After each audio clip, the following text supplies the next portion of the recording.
everyone. Bonjour à toutes. Thank you for joining us. Merci d'être parmi nous aujourd'hui. We are here today to provide an update on the City of Ottawa's response to the COVID-19 pandemic.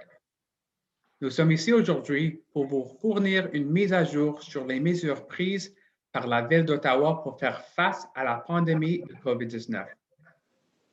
My name is Sébastien Tremblay, and I will be your moderator. Je m'appelle Sébastien Tremblay et je serai le modérateur de ce point de presse. Before we begin, a reminder to place your microphone on mute until I invite you to ask your question. Avant de commencer, j'aimerais vous rappeler de désactiver votre microphone jusqu'à ce que je vous invite à poser votre question. Today, we will be hearing remarks from le Maire, Jim Watson, followed by Anthony DeMonte, General Manager of Emergency and Protective Services, Directeur Général des Services de Protection et d'Urgence, and la Dr. Vera Etches, Chief Medical Officer of Health, médecin-chef en santé publique. Available for questions from the media following the statements, we also have, disponible pour répondre aux questions des médias, nous accueillons aussi Dr. Trevor Arneson, Associate Medical Officer of Health at Ottawa Public Health, médecin adjoint en santé publique Ottawa. After we hear from the panelists, we will take questions from the media. We will begin now with remarks by Mayor Jim Watson. Great, thank you very much, Sébastien. Merci beaucoup, Sébastien, et merci à tous pour votre participation aujourd'hui. Thank you for participating in our regular news conference. This morning, I received my first dose of vaccine at the Nepean Sportsplex, and I've heard from a number of people who've already received their first dose, and they tell me some of the feelings that they were experiencing: excitement, relief, happiness, and I can attest to all of those when Caitlin, a great nurse at OPH, jabbed me, and aside from a minor little pain, I feel great. Je suis certainement très soulagé d'avoir reçu ma première dose aujourd'hui à la Sportsplex de Nepean. I went through the same process that all residents would go through when they go to get their vaccine at one of the city's community centers. I've been regularly hearing from residents after their appointment about the great experiences they've had at these mass vaccination centers, and I can certainly vouch for that today. From checking in to actually receiving my vaccine to the checking out process, it was very smooth, and I always felt at ease.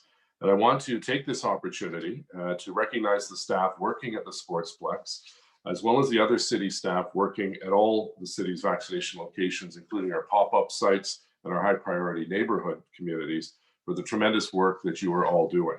In particular, as I mentioned, I want to thank the nurse who gave me my shot from OPH, Caitlin, who did a wonderful job, and I barely felt it when the needle went in the arm.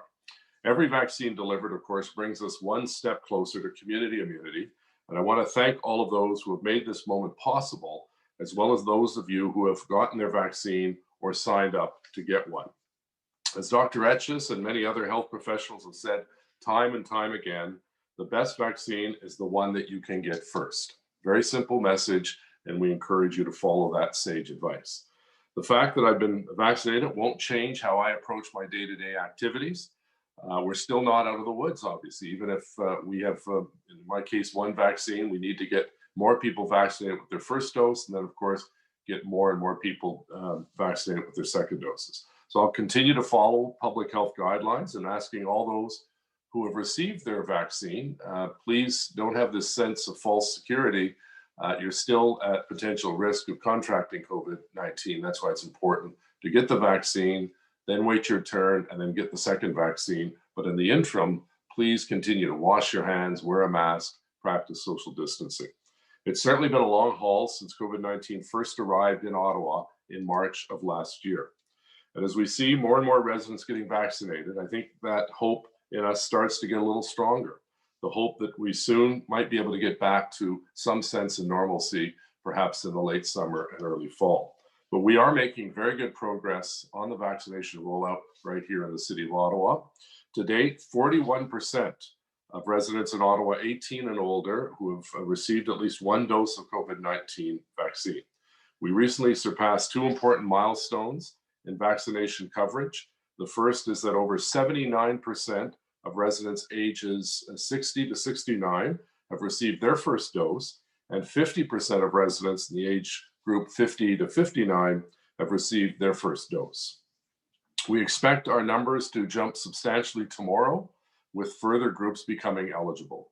I encourage everyone to continue to book their vaccination appointments as their eligibility age comes up. I know this requires patience, but I can assure you that we are working very hard to get a first dose to everyone who wants the vaccine as soon as possible. Je sais que cela demande de la patience, mais je peux vous assurer que nous travaillons très fort pour obtenir une première dose à tous ceux et celles qui veulent un vaccin dès que possible. I think seeing movement in the vaccine front is also helping people on a mental health level too. And May 3rd to 9th is Mental Health Week in Ottawa and throughout the country. Always an important week where you can check in with yourself as well as your family and friends and take the time to assess how you're doing. We've all heard this many times. The past 14 months living through this pandemic has been exceptionally challenging for all of us. We miss seeing our family and our friends and our coworkers. We miss going to work and going to school. And we miss going out to do the things we used to take for granted, going to a restaurant, going to the gym or an activity, play soccer, or go and see a movie. It's normal to be experiencing a range of emotions and feelings, whether that's sadness, anxiety, anger, stress, or fear. In my case, it's boredom. I think I've watched every Rambo movie at least 3 times in the last couple of weeks. I wish Netflix would have more movie choices on when I'm at home. But the bottom line is it's okay not to be feeling okay. C'est correct de ne pas de sentir bien. Throughout Mental Health Week and at all times, we're encouraged to talk about these feelings and know that we aren't alone.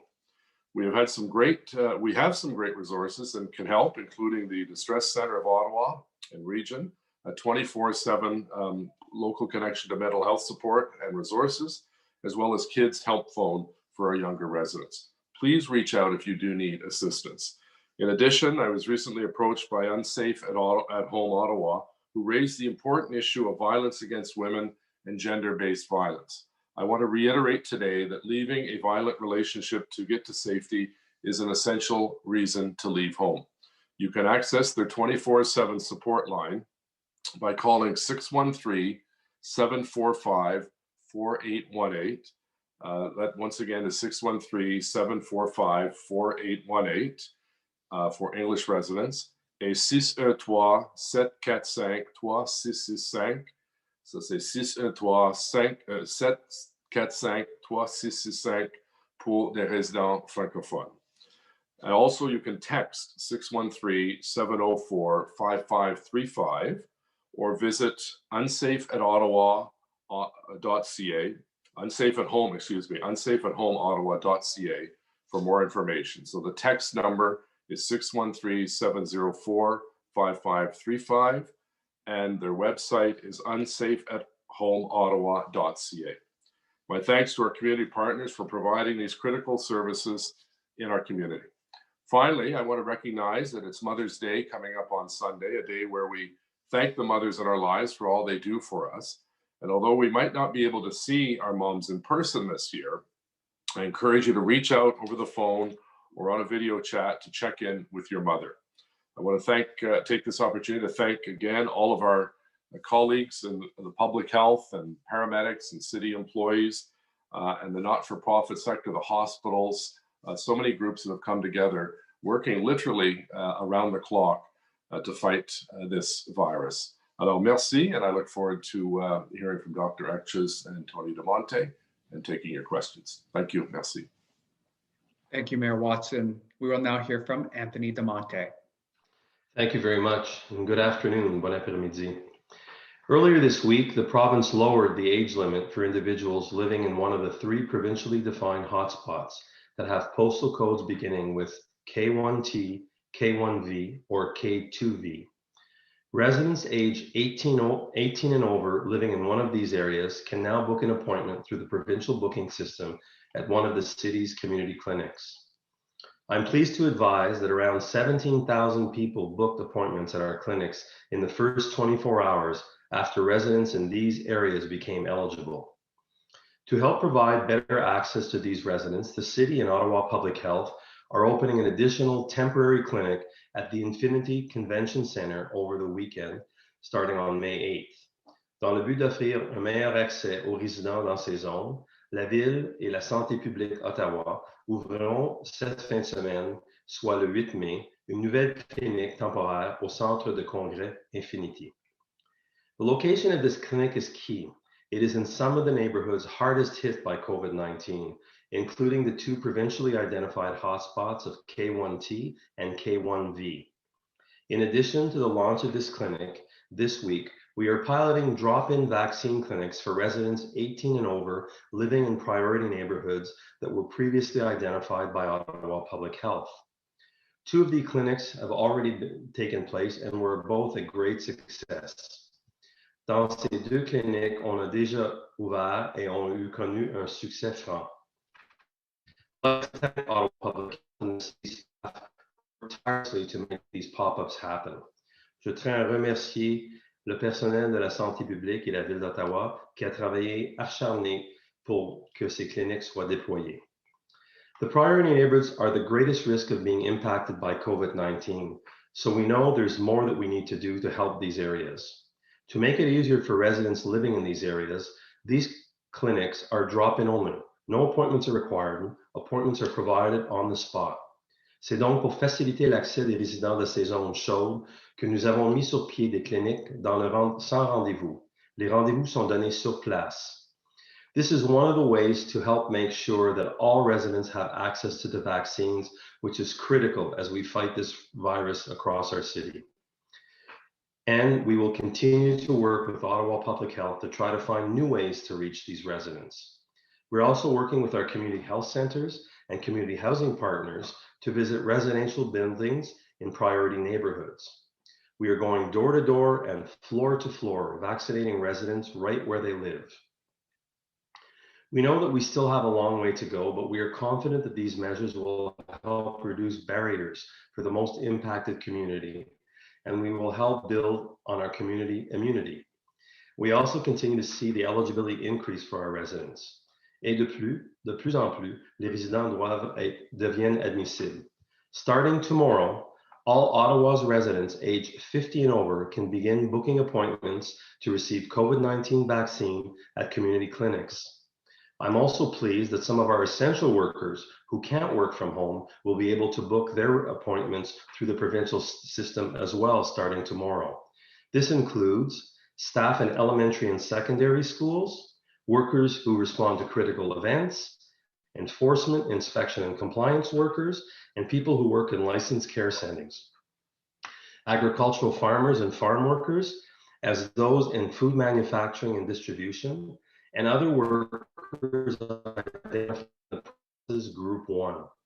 All of these essential workers remain front. Tous ces travailleurs essentiels demeurent au fond chaque jour pour nous aider, pour aider notre ville plutôt. Et merci. I can tell you how pleased we are to be able to give you your vaccination. Also starting tomorrow, those with the highest risk and high-risk health conditions will be eligible to book on the provincial system. We know that many of these residents have been very concerned as to when they will be able to receive their first dose, so this is a significant step forward. And you can find the definitions of these health conditions on ottawapublichealth.ca. For everyone who's planning to book tomorrow, you should know that we currently have more than 60,000 open appointments until the end of the month. Si vous envisagez prendre rendez-vous demain, sachez qu'il y a actuellement plus de 60 000 plages disponibles jusqu'à la fin du mois. And more will be added in June as soon as we can receive confirmation from the province how many more doses we will receive. As Mayor Watson mentioned earlier, 41% of eligible residents have received at least one dose of the COVID-19 vaccine. To date, more than 391,000 doses have been administered in Ottawa. And we are expecting that starting in late May, vaccine supply will increase and the province will significantly expand eligibility, with individuals aged 18 and over eligible to book through the provincial booking system as early as the week of May 24th. As a result, our team is preparing to ramp up clinics and delivery tactics accordingly. Dans ce contexte, notre équipe se prépare à multiplier les cliniques et s'adapter à la stratégie de distribution. We want to remind Ottawa residents who become eligible to book their vaccine that it could take some time for them to receive an appointment. And we understand this is frustrating as many residents want this vaccine as soon as possible. As more vaccine supply is confirmed, additional appointments will be added to the system. Residents of all ages who are not yet eligible for the vaccine are encouraged to sign up for the City of Ottawa's COVID-19 vaccine update email subscription, where the latest news will be emailed to you. You can also find it on ottawa.ca and ottawapublichealth.ca. You can also find the latest news on these websites, as well as our social media channels and from our local news media. Again, we want to reassure you that everyone who wants a vaccine will be provided one and have the opportunity to get one. Finally, as General Manager of Emergency and Protective Services, I would be remiss if I did not recognize that this is Emergency Preparedness Week. Enfin, en tant que Directeur Général des Services de Protection et d'Urgence, je dois souligner la Semaine de la Sécurité Civile. I want to acknowledge the tireless efforts of city staff who work day in, day out to prepare for, respond to, and recover from life-threatening emergencies, often unexpected, and even who've been working in our EOC throughout the COVID-19 emergency. We know the entire world has been in a state of emergency for more than a year now.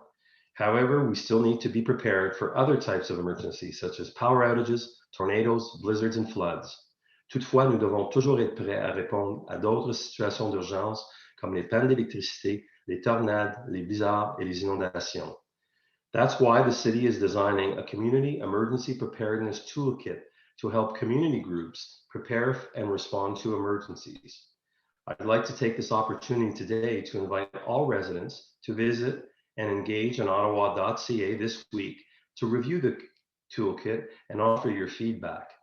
I also invite all residents to follow the city's social media channels to find out more information this week about the importance of communication during an emergency. Thank you very much. Merci beaucoup. Thank you, Mr. Demonte. We will now hear remarks from Dr. Vera Etches. Thank you.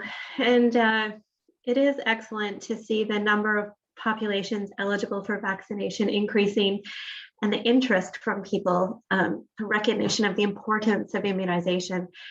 And so it is true, as more and more people receive their vaccine, they're eligible to book, supplies going up, we are going to move closer and closer to community immunity. And so today, Ottawa Public Health and the city have launched a new campaign to continue to address any unanswered questions and promote awareness of vaccines. There are resources now that we have people can share with their friends and family, really address the questions of why you should get a vaccine, what you can do while you wait for your vaccine to get ready, and then what you can do after you receive it. So we are getting closer every day, but it will take some time to reach community immunity.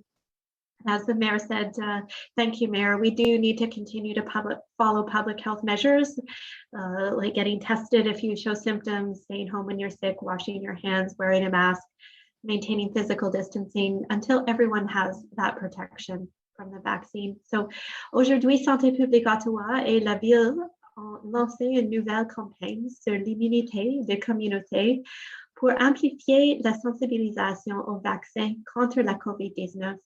Et cette campagne inclut diverses ressources, des outils pour guider les conversations avec vos proches, de l'information sur les bienfaits du vaccin et ce que vous pouvez faire en attendant, le vôtre et quoi faire après l'avoir reçu. À mesure que plus de personnes reçoivent leur vaccin, deviennent éligibles et que l'offre de vaccins augmente, nous nous rapprochons de l'immunité de communauté. Et d'ici là, nous devons continuer à suivre les mesures de santé publique qui nous protègent de la COVID-19 et de ses variantes. So visit ottawapublichealth.ca/community immunity for more information on this campaign and how you can spread the word. And I recognize information on vaccines is constantly evolving. We learn more as the vaccines are used in the real world. It's a dynamic process, and we're going to continue to use multiple channels to communicate as clearly as we can with you about when it's your turn, where you can be vaccinated. So please continue to check the websites, as Mr. De Monte said. And my advice to you has been and continues to be to take the first vaccine that is made available to you. All vaccines in Canada currently in use are approved by Health Canada. They're safe and effective against COVID-19 infection, against serious illness and hospitalization. And the benefits of all the vaccines outweigh the risks of COVID-19. Ma recommandation aux Ottaviens a été et continue d'être de prendre le premier vaccin mis à votre disposition. Tous les vaccins utilisés au Canada ont été approuvés par Santé Canada et sont sûrs et efficaces contre l'infection de la COVID-19, les maladies graves et l'hospitalisation. Les avantages de tous les vaccins l'emportent sur les risques associés du virus. So if you're still unsure, know that informed consent and having open and inclusive conversations about vaccines are an important component of increasing vaccine confidence. So talk about your options with your healthcare provider. When it comes to our indicators of COVID in the community, we continue to see a slow decline in the number of people testing positive for COVID-19 and in the percent positivity rate. We have also seen the numbers of people going for testing reducing in recent weeks. And this is likely due to a number of factors, including less COVID, the stay-at-home order. I do want to continue to encourage people to be tested if you have symptoms of COVID. It allows us to get a more accurate idea of what's happening in the community. And most importantly, it allows us to support you when you do test positive and to provide you with important information about isolation, contact tracing, and to advise on when medical attention is needed. Sometimes people are having severe illness and they don't realize it can escalate quickly. Please do make sure if you are struggling, you're finding that you're not having the usual kind of cold symptoms that resolve, that you do seek further medical attention. Our website also continues to let people know where they can be tested and what hours of operation exist across the different sites. So this week is Mental Health Week, and everyone knows these are challenging times, but really to underline that feeling worried or lonely is natural. Good mental health doesn't mean you're going to feel happy all the time. And so this year, the theme for Mental Health Week is to get real, to name and express and deal with our emotions, even the uncomfortable ones. Heavy feelings become lighter when we put them into words, and something I'm trying to teach my children. This week and every week, I encourage you to reach out and have that talk about mental health and mental health challenges with a friend, a colleague, or a trusted mental health professional, like our friends at the Distress Center or a local counselor. Nous vivons des moments difficiles et se sentir inquiète ou seul est naturel. En cette semaine de la santé mentale et chaque semaine, je vous encourage de parler pour vrai de votre santé mentale avec un ami en confiance, une collègue ou un professionnel de la santé comme ceux du Centre de détresse d'Ottawa. And again, mental health resources can be found online at ottawapublichealth.ca/COVID mental health. And for many, one of the most challenging times of this pandemic or parts of this pandemic has been our inability to visit our loved ones in person. We miss the hugs, the sharing the meals, the sitting close together and catching up. So the friends and relatives across town feel like they're even across the country. We will get to a point when in-person visits will be possible. not quite there yet. We want to really benefit from driving the levels down and giving the vaccines time to work. So this Mother's Day, I do encourage you to participate virtually, celebrate virtually. Even if your mother or your grandmother has been vaccinated, we want to continue those behaviors that will keep COVID transmission as low as possible until more people are protected from the vaccine. So stick with your household, continue to find special and creative ways to tell someone that you love them from a distance. Et pour la fête des mères, je vous encourage à célébrer virtuellement. Même si maman ou grand-maman a été vaccinée, devons tous rester avec les gens de notre domicile et continuer à maintenir les comportements qui réduisent le risque de transmettre la COVID-19 jusqu'à ce que plus de personnes soient protégées avec le vaccin. So community immunity is about more than vaccines. It's about working together to do everything we can to protect each other. Thank you. Merci, Miigwech. Thank you, Dr. Etches. I will now invite questions from each agency alphabetically. You may ask one question with one follow-up. Nous allons maintenant répondre aux questions de chaque organisme par ordre alphabétique.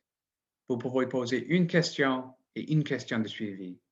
Again, a reminder to remain on mute until I invite you to ask your question.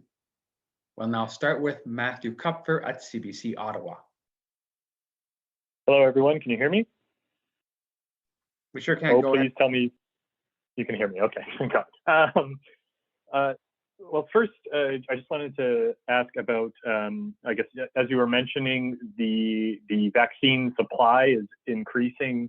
The city OPH efforts are trying to expand to meet that supply. But we've also seen a news release from the Ontario government that they'll be putting more Moderna doses in pharmacies. And I guess I'm wondering, you have this system, you have all of these people in place, these locations that were in place for the city and public health run vaccination campaign. And of course, we've seen people struggling to deal with the multiple terminals of the pharmacy system. So I was hoping you could respond about whether, the city was hoping that it would be getting more Moderna shipments. Or I guess how much of your capacity, your ability to ramp up is kind of being left to the side, if these Moderna shipments are being directed to the pharmacies, as the province recently announced.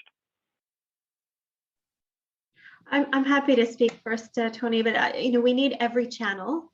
It is complex, absolutely. I know there have been challenges with people trying to get access to a pharmacy, but getting more Moderna to pharmacies allows the pharmacies to continue that channel as one way people can access vaccine, hopefully in their neighborhood, as they, the longer term plan is to continue to bring on more pharmacies across the city as supply allows. So I'll let Mr. DiMonte speak to what's happening with our supply and our clinics, but just with primary care providers as well, we're trying to use every channel to give people choice of place of access and to be able to vaccinate as many people each day as we can. I would just add as well to what Dr. Etch just said. So absolutely, multiple channels is great. It's not in competition actually with us. On the contrary, we will also be receiving more Moderna, so that's positive. And in fairness, also because AstraZeneca was the primary vaccine was given to pharmacies, and there's some delay now in some AstraZeneca. This is a way to fulfill that delay, so those channels won't be delayed, and those opportunities are available to people. And as Dr. Etch said, it's important that you can go to your local pharmacy. It's much more practical for some people too. So all these channels are very positive. So for me, it's positive news as well. En français, s'il vous plaît, M. Desmonté. Donc, le gouvernement de l'Ontario indique que Moderna va être aussi disponible dans les pharmacies. C'est pas une compétition avec nous. On va aussi recevoir de Moderna en termes de vaccins supplémentaires également, donc pas en compétition. Et comme le docteur Etches a indiqué tantôt, je suis entièrement d'accord avec elle, toutes les modalités pour obtenir un vaccin sont bonnes. Donc, on fait des modalités dans les gens au risque. On s'en va de domicile à domicile dans les gens au risque. les pharmacies, les cabinets médicaux, ainsi que nos cliniques. Donc, ça fait partie d'un ensemble d'activités qui visent à augmenter la vaccination dans la population. Donc, je vois l'ensemble de ces décisions-là positives. Matthew, your second question? Yeah, so I guess you've been talking somewhat about community immunity. Right now, the percentages that we're getting of the population are all in terms of eligible residents. Health Canada has approved the Pfizer vaccine for children between the ages of 12 and 15. I guess I'm wondering what that expansion towards younger age groups might mean for this notion of community immunity, as you were calling it, and if there are kind of, I guess, if you have mechanisms in mind for how you're going to get to, it seems like a younger and younger population who may now be eligible for the vaccine. I guess with the world of eligible residents expanding. Thank you. I think just there were a few questions in there. Maybe just to say it's good news. It's good news that Pfizer's been approved for younger age groups, people 12 and above now. And the way that will proceed to lead to immunization of younger people in Ontario would be, first of all, a provincial decision about that mechanism, how this age group would be added into the provincial program. And then locally, we've actually already, I think, been having conversations with children's healthcare providers to talk about the best way, and also with schools. Potentially school-based immunization is one of the ways public health traditionally immunizes people in this age category. And maybe Dr. Arneson is our public health lead for medical advice around the immunization program and approaches. So I invite him to say more. But so far, it's been outstanding, the response of people in Ottawa to be vaccinated when it's their turn. We've reached over 80% of people in each age group as we go down that are coming forward to be immunized. So I expect that trend to continue. Yeah, so I'll just add, when we're talking about community immunity, of course, if you have a huge age group that is still susceptible, as we know they are, it's much harder to achieve a level where it's not circulating.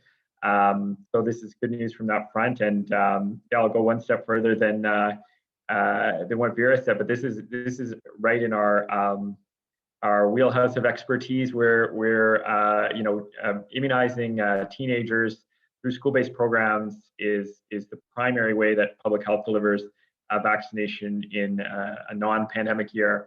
So we're very well prepared for it, and we're also working with the hospital at CHEO and their Kids Come First partnership, very prepared and excited to partner to make sure that we get this cohort of adolescents vaccinated efficiently. Thank you, everyone. We will now move on to Eric O'Brien at City News. Hi, everyone. Sorry, my question's here somewhere. All right, so maybe starting off with Dr. Etches. Just out of my curiosity, when did we know, when was the first case of the Indian variant confirmed in Ottawa? And at the same time, how many cases have we had in the city since? So I think there was posting on our website 3 confirmed situations where a COVID test has come back as a variant of the type you're referring to from India. That is it. That's all I'm aware of in the community right now. We did learn about these after people had completed their quarantine. And we know that they followed all the directions. I believe 2 out of the 3 in Ottawa. The other third person is actually not currently in Ottawa, is I believe in the GTA. So the the follow-up with those two people confirmed that they followed the quarantine. And I also believe their close contacts, out of an abundance of precaution, went for testing as well and have come back negative. So that's all we're aware of at this point in time. They were all travel related too. I think it's important to say. So that's why I'm saying they completed the quarantine, upon return to Canada. How concerning is it? How just in general, how concerning is it for the B1617 variant to be in the city?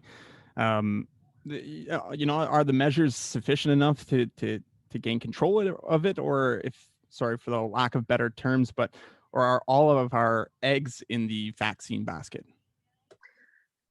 The public health measures that prevent transmission of COVID work for variants. So it's spread the same way through respiratory droplets and small aerosols if there's prolonged close contact, especially indoors. So the be outside, keep your distance, wear a mask. Those will protect against transmission of all the variants of concern. We know the situation in India is really tragic and hard to see. We're still learning about this variant in particular. We don't know all that much about its severity or if it's a greater degree of transmissibility. But we'll continue to do the monitoring of people who test positive to see what variants are here and see what their effect is. So the public health measures are important. The stay-at-home order is important, and then gives us time for that vaccine protection. So we have mostly the variant of concern in Ottawa is the B117, and that one we know the vaccines will help to limit its transmission in the community, and we'll continue to evaluate. Thank you. Thank you. We will now move on to Josh Pringle with CTV Ottawa. Good afternoon. I'm not sure who my first question is for, but on the communications plan for informing residents about the COVID-19 vaccine pop-up clinics in high-risk neighborhoods, how does the city know that key people in those neighborhoods are not missing these clinics if they're not learning about them until 30 minutes, an hour before they open, as was the case this morning? So maybe I can start, and Dr. Etch's team in public health has been really piloting this. To be very candid, Josh, we're experimenting. As I said in my opening statement, we know these are the communities that have been the most disproportionately impacted, and we're looking at all different channels. We're literally experimenting of different ways. We're talking about the Infinity Center opening up that center on the weekend, so that's a bit of an experiment. We had pop-ups where we didn't publicize the first 2 days because there's also barriers there when where for some of these groups, they just don't want people to know. So the objective here is to get people vaccinated and eliminate all the barriers that they may have. And so I know this morning it sounds like we're flip-flopping, but the team at public health said this morning, well, let's ask the media and let's ask maybe some of the councillors to put it out there because it was a little slower this morning versus what we saw in the other 2 days. So I guess what I'm saying is, for people to bear with us, but we're they've all have access to all the community clinics that we have through the booking system, so that is available to them. But we want to go past that. We want to innovate. We want to find other ways to allow these people and to eliminate any barriers they may have. And as I said, in some cases, we're even going door to door in high-rise buildings and knocking on doors. So it is a bit of an experimentation. We're kind of pushing the envelope, if I can put it that way. But it's for the reason that we need to get these people to ensure that these disproportionately impacted communities have every opportunity and every availability. So I don't know, Vera, if you want to add anything. I know your team's been piloting this, but it's been it's something that we're going to continue to do, Josh. Thank you. And my follow-up question, I believe, is also for you, Mr. DeMonte. You said earlier that there were 60,000 appointments available until the end of the month. Any idea if you'll be able to open up more this month as more vaccine rolls in, or is 60,000 all that you'll be able to do this month and you'll start looking into June? we're ramp up things more, but perhaps if we get more even this month, we will open up more availability. But right now, that's what we have that we've got is confirmed. And I want to remind everybody in Ottawa, we've taken the position not to have what's happened in other communities, vaccine appointments and no confirmed vaccine. So we wait till we get confirmation that we're getting this vaccine, and it's pretty solid. And I want to reiterate too, the information we're getting and what we're observing is very positive.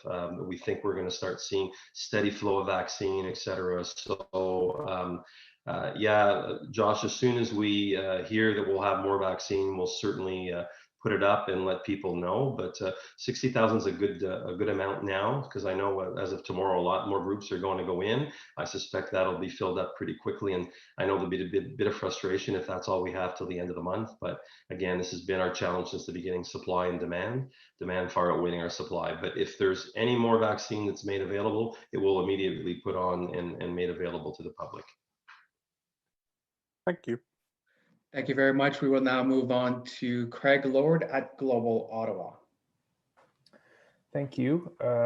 This question would be for Dr. Etches. Dr. Etches, Mr. Christine Elliott said today during question period that the decision to make K2V a provincial hotspot was based on advice from Ottawa Public Health.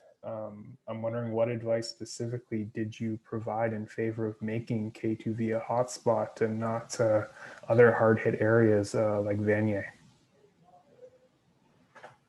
I'm not sure what the minister said. I haven't heard that. There's been ongoing dialogue back and forth with Ottawa Public Health and the ministry about where we see the rates of COVID being higher in Ottawa, and why we are using a neighborhood-based approach where it's based not only on high rates of COVID, but also where communities face barriers to getting vaccinated. So we do have ministry support to take the Ottawa approach of focusing on neighborhoods, and that the provincial approach to FSAs is happening. It's concurrent.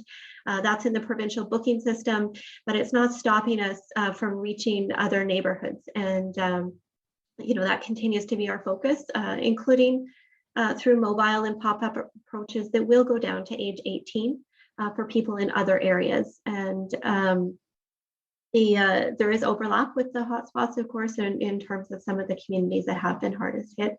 And so we appreciate their increased access on the booking system, and it's complementing our approach. Yes, but I don't think that there's been any evidence explicitly stated as to why K2V over other potential FSAs that we could have gone with.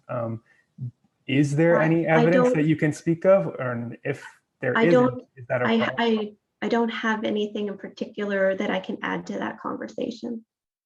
Yeah. Can I just offer one observation? I think once we're finished with COVID, there'll be a lot of opportunities for all levels of government in the community sector and the private sector to sit down and look at best practices. And one of the things that certainly come to mind with best practices is, how do we better coordinate the fact that we have 21 neighborhoods of interest, and then there's 3 provincially. How do we better coordinate all of those communities so that we don't leave some out, or we don't go to one that may not need as much attention because the case rate is lower. So this is a good example, Craig, of what has to be done, I think, after COVID, after we've battled and defeated COVID, figure out how we can better coordinate efforts, because there's a lot of goodwill by all 3 levels of government, but sometimes there is some mixed signals that get out there. So I think that's one of the things I certainly want to work with our staff on in the province and the federal government, well past, we got to win the battle first before we start doing those kinds of reviews. Thank you. Thank you both. Thank you. On va maintenant à Julien Paquette avec le droit. Oui, ma première question, ce serait probablement pour M. Dimonté. Donc, je reviendrai sur les 60 000 rendez-vous disponibles d'ici la fin mai. C'est ce chiffre-là. Est-ce que ça permet, dans le fond, d'offrir un rendez-vous à pas mal tout le monde qui devient admissible au cours des prochaines semaines? Ou... Non, malheureusement, non. Les prochains groupes, avec la plage horaire de large et les travailleurs essentiels, dont les professeurs, entre autres, le nombre est plus grand que 60 000.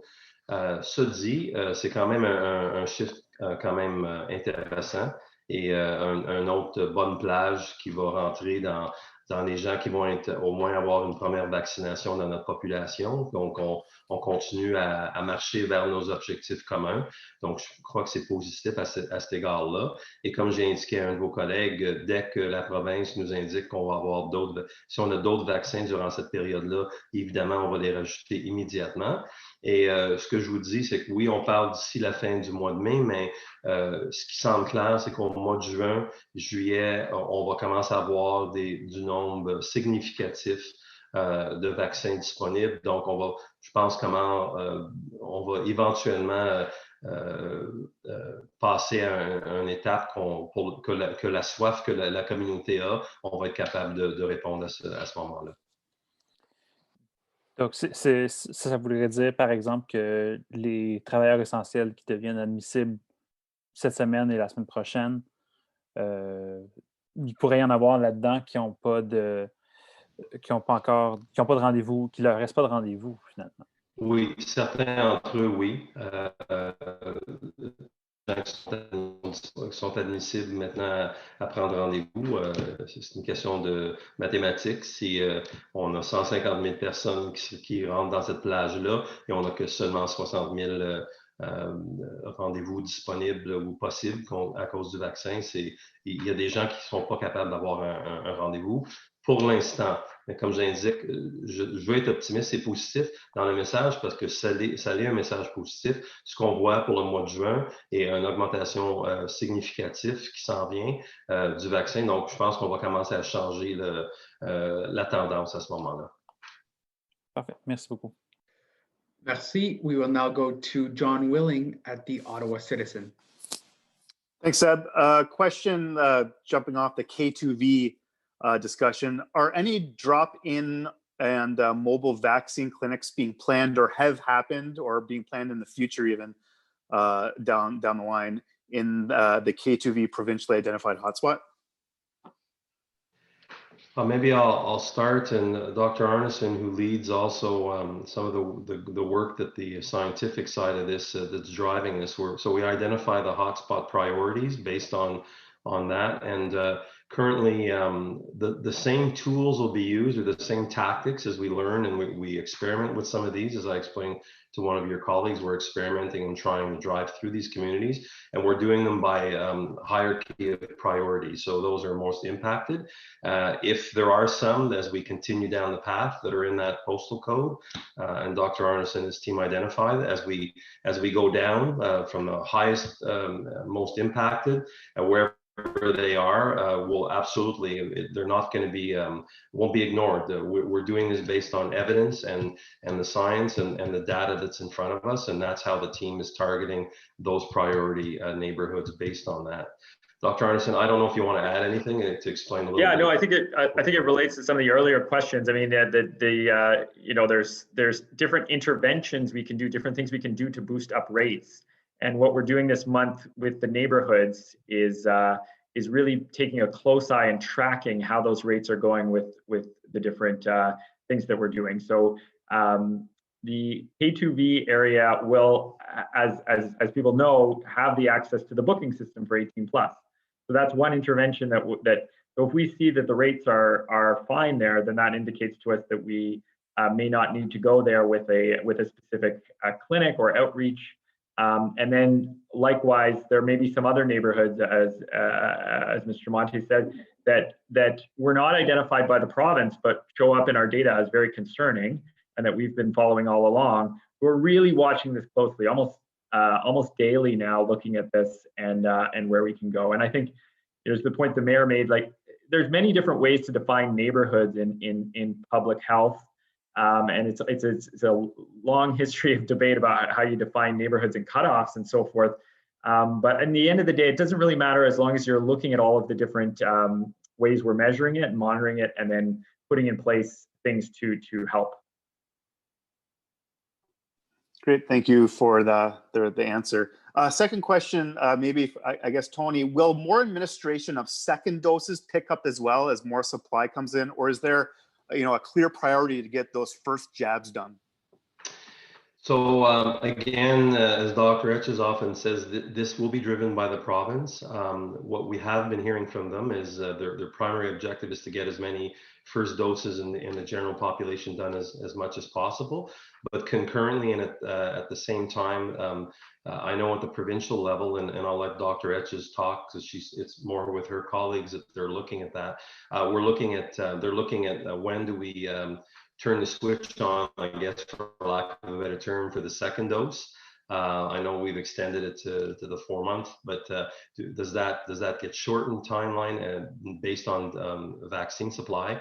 And what I can tell you locally is the team is tactically looking at what that would mean also with regards to our processes here. So and we may see something run concurrently that people are coming in for first doses, but at the same time, because of the vaccine supply being sufficient, and we diminish the timeline that we start second doses. So you may see that coming, and we're actually, the team is actually looking at that strategically to make sure that we're also organized for that. But on the other thing, I don't know, Vera, if you want to add anything to that to help John understand more the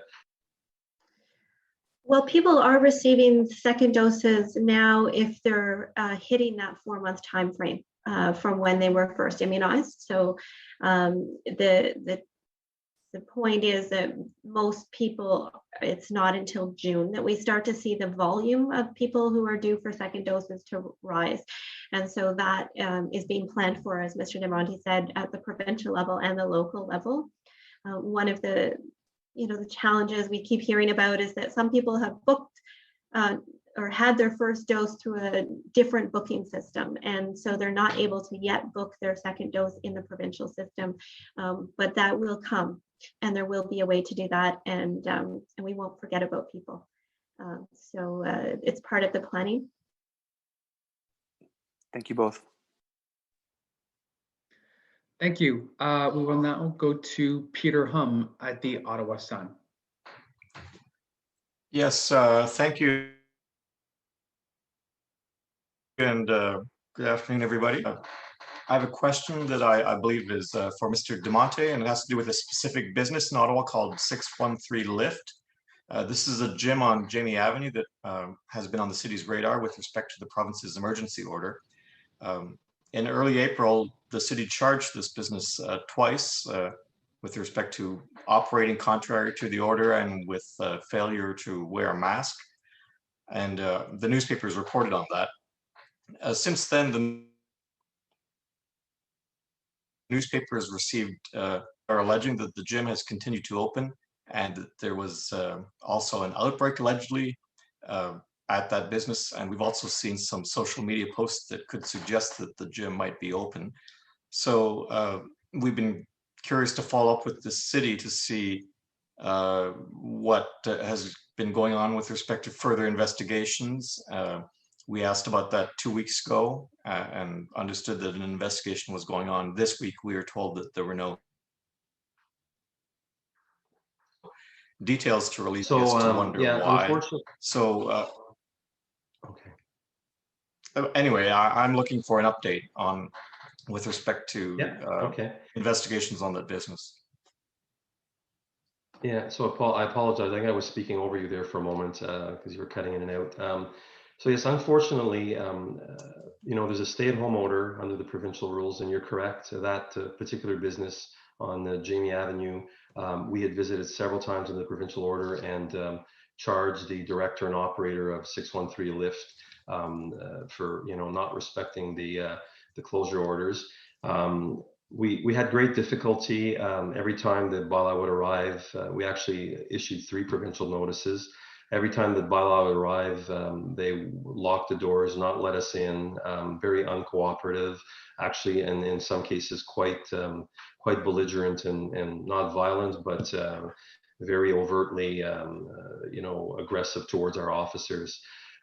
Following that, as you know, Dr. Etches went to the next level in order of Section 22 order and required those businesses. And I can tell you, many of them adapted immediately and followed her instruction to add additional public health measures.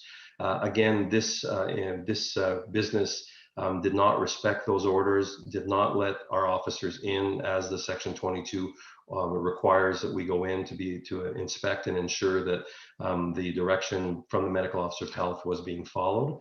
And unfortunately, we've passed to the next step. And I say unfortunately because I think the individual had opportunity to comply. We're talking about a public health crisis that we're in, and that businesses are complying and following the medical advice from our medical officer of health and being part of the solution to the community. As we speak, we are currently at that address right now, ordering a closure order. And giving the individual has 1 hour to close that building and exit everyone from the premises.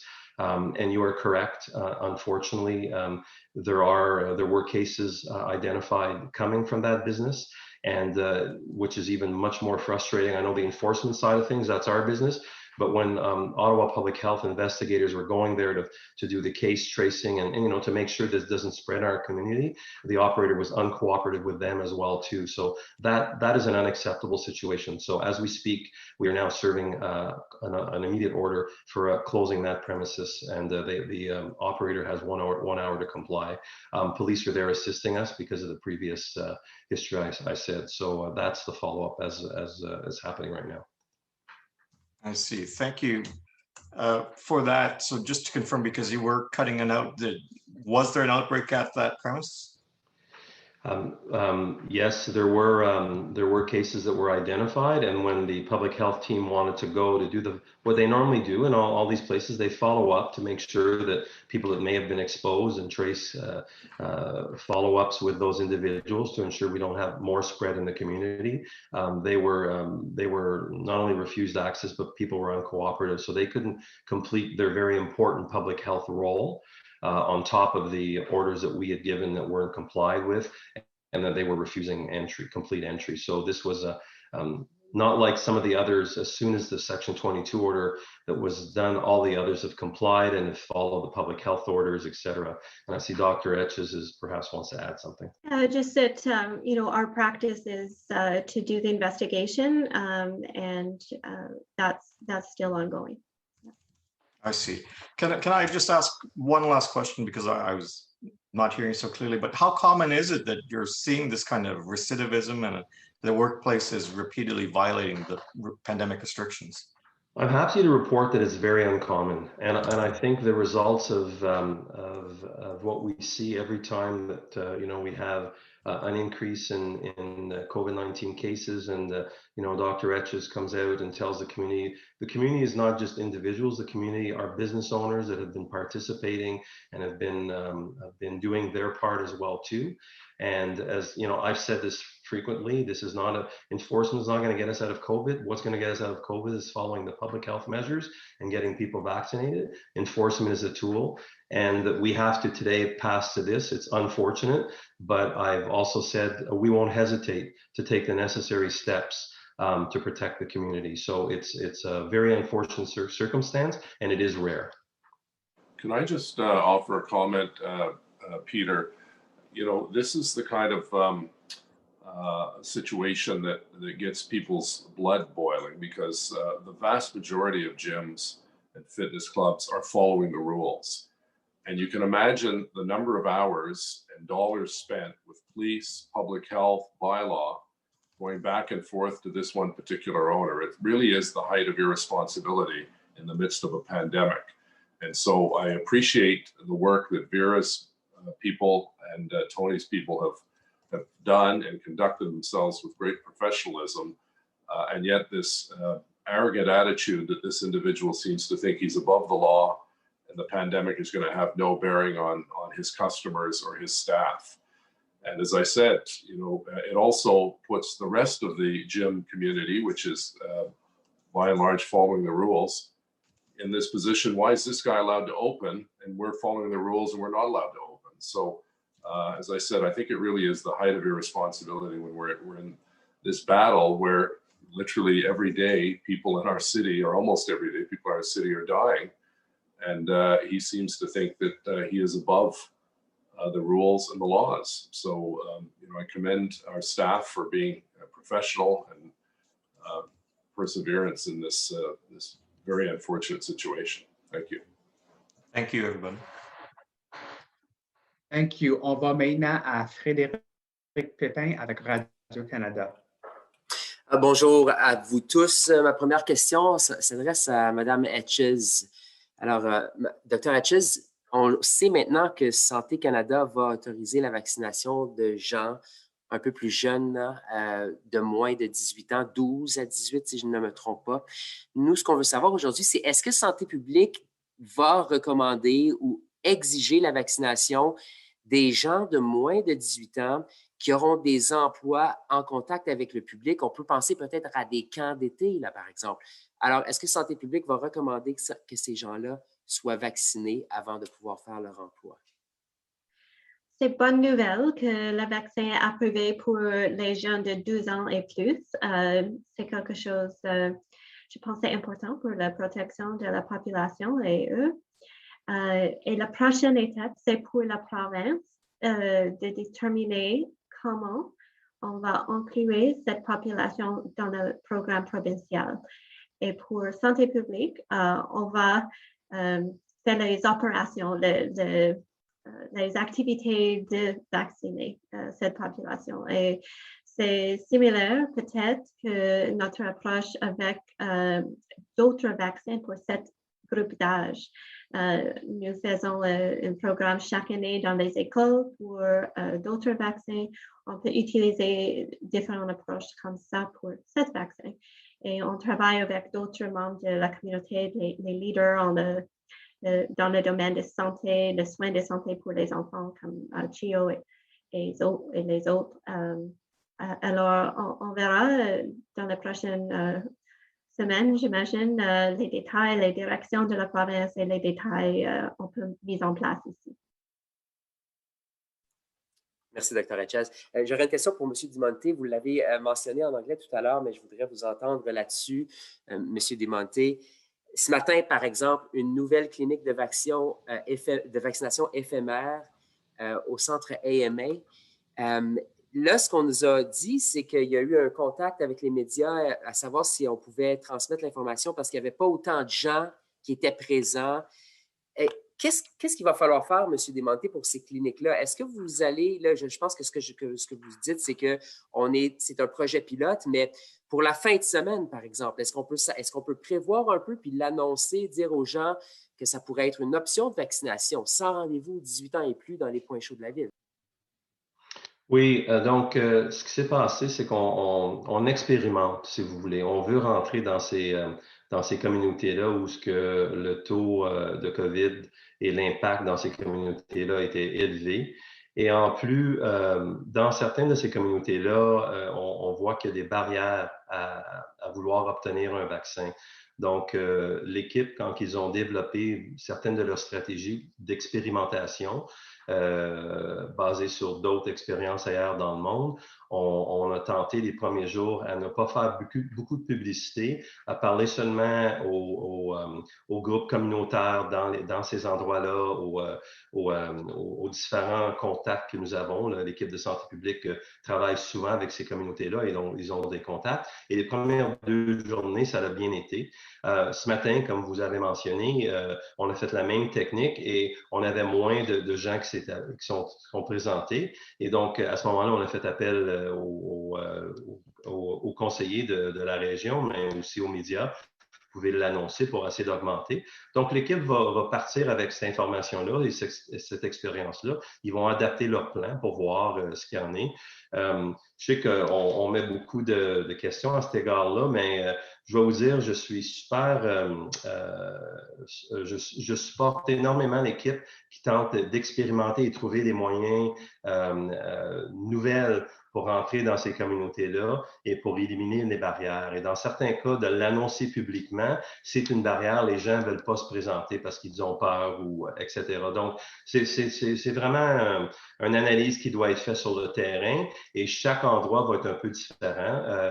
Et on est quand même content des résultats qu'on a. Donc, la réponse que je vous donne, c'est que ça va dépendre essentiellement.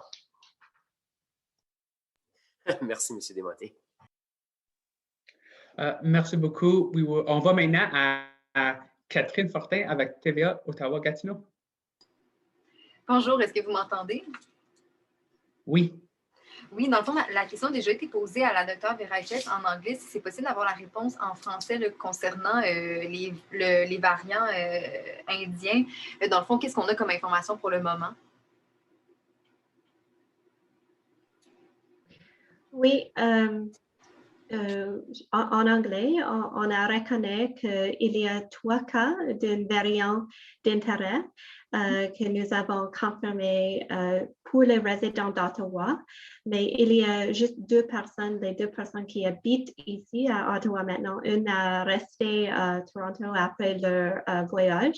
Les 3 ont une expérience de voyager et les 3 ont fait leur quarantaine. Alors, c'était tous les cas dans la communauté où on a ces résultats. Et pour les 2 à Ottawa, on a aussi l'information que leur contact a fait des dépistages et les résultats sont négatifs aussi.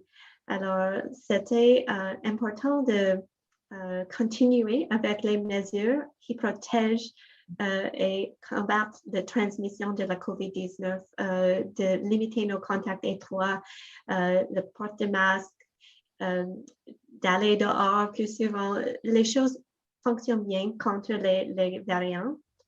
Et c'est aussi, on utilise le nom d'un pays, mais ce n'est pas la faute de la pays. On utilise le nombre B1.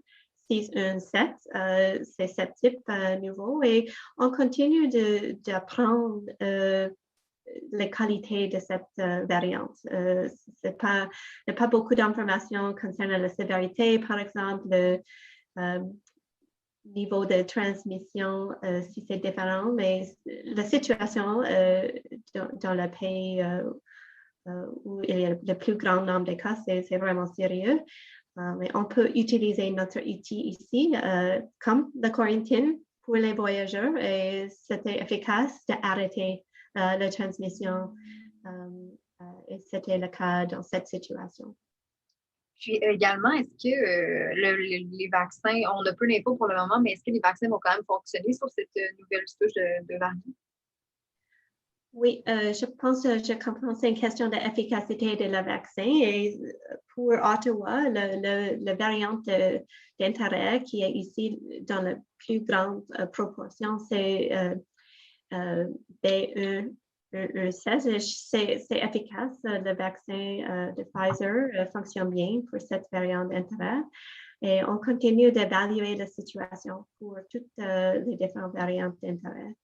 Et on va apprendre, mais le plus grand pourcentage de la population qui est vaccinée diminue l'opportunité pour COVID-19 d'être transmise. Merci.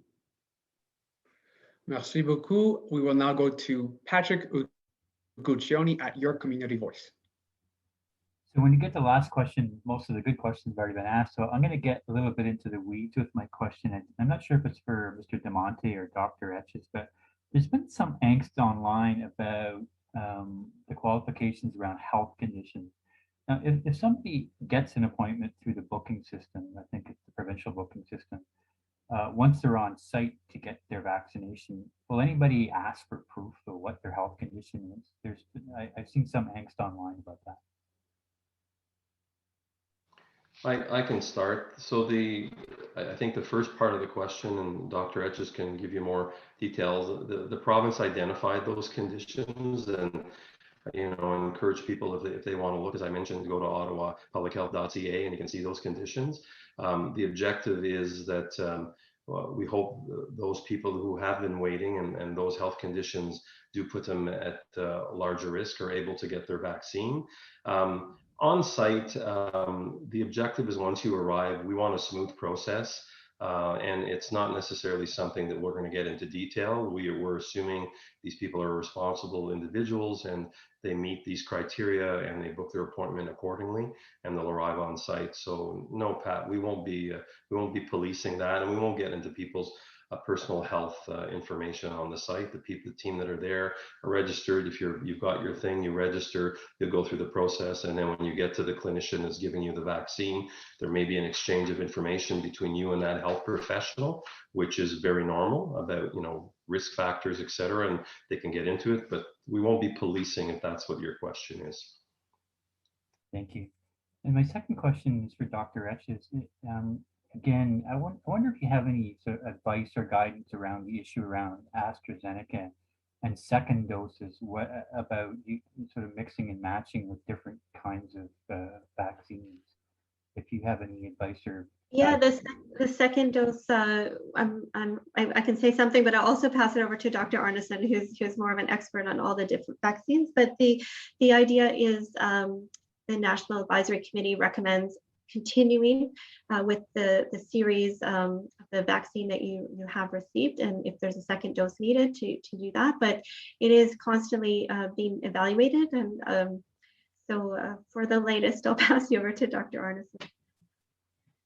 Yeah, the latest is we're still waiting, but we're anxiously waiting and monitoring it because it does potentially allow for some different opportunities to get people their second dose.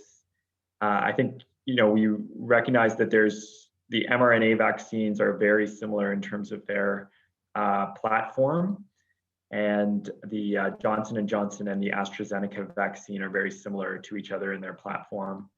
So I think there'll be recommendations coming on using vaccines of the same platform and also switching between those ones as well. And we're very eager to hear that information. There's nothing yet, but it's certainly of interest to everyone. And I do anticipate that at some point we will be able to have a bit more of an option, but it remains to be studied.